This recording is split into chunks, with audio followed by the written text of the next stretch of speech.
ఇలా చెప్పే వాళ్ళు మాత్రం అస్సలు నమ్మకండి. వాళ్ళు ఖచ్చితంగా మిమ్మల్ని మోసం చేస్తున్నట్టే అర్థము.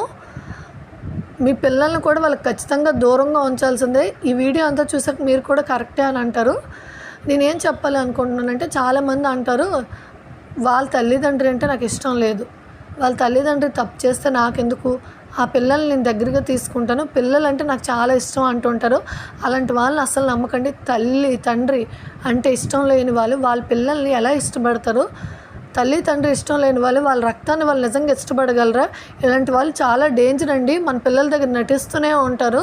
ఒక్కటి చెప్పాలనుకుంటున్నాను ఏంటి అంటే, మనం లేని టైంలో పిల్లలకు ఉన్నవి లేనివి 100 పోసినా పోస్తారు. పిల్లలు చాలా సున్నితమైన వాళ్ళు కదా. వాళ్ళు ఏమనుకుంటారంటే వాళ్ళు చెప్పిందే నిజం అనుకుంటారు. అప్పటి నుంచి పిల్లలు తల్లిదండ్రులను హేట్ చేయడం స్టార్ట్ చేస్తారు.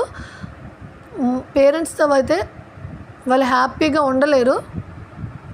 సో నేనేం చెప్తున్నానంటే, తల్లిదండ్రులు అంటే ఇష్టం లేదు కానీ వాళ్ళ పిల్లలు అంటే ఇష్టం, ఆ పిల్లలు మంచోళ్ళు అన్న వాళ్ళు మాత్రం అసలు నిజంగా మంచివాళ్ళు కాదు. మీతో ఎవరైతే మంచిగా ఉంటారో వాళ్ళకి మాత్రమే పిల్లల్ని ఇవ్వండి. ఎందుకంటే మీతో మంచిగా లేని వాళ్ళు ఎప్పుడు కూడా మీ పిల్లల్ని ఇష్టపడరు. ఇది మాత్రం ఒప్పుకున్నా ఒప్పుకోకపోయినా నిజం.